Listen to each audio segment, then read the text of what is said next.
Now, I'll be the first person to admit that I am not a big Michael Jackson fan. I've never been, really. But I thought his music was quite danceable. And I do recall that the first time I ever got drunk and threw up was in a nightclub listening to Billie Jean. That was quite a memorable experience, but for all the wrong reasons.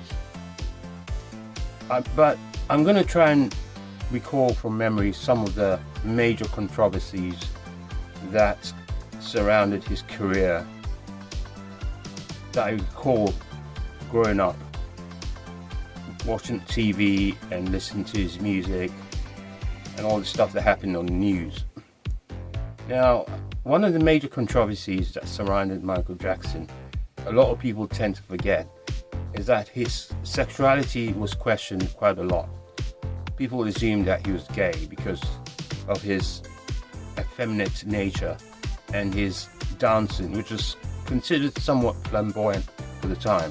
I mean, the Moon Dance came out a bit later on, and that established him as a dancer of some repute. But prior to that, his dancing was seen by some people as being somewhat gay, to be honest.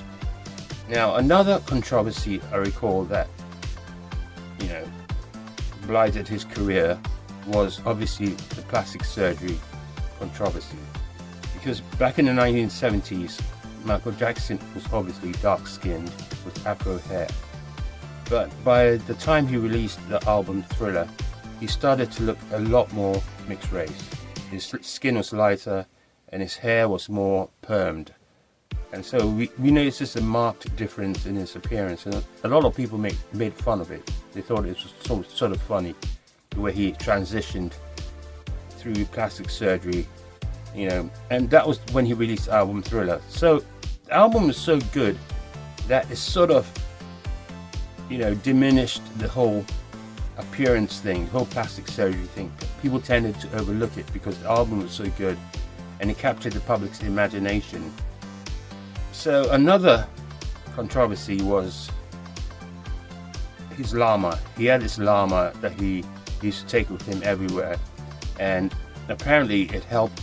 It was, a bit of a very weird and eccentric thing to do. And I think eccentricity is something that runs through his entire career.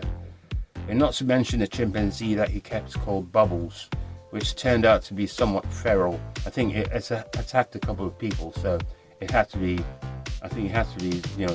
given off rule. It had to be euthanized.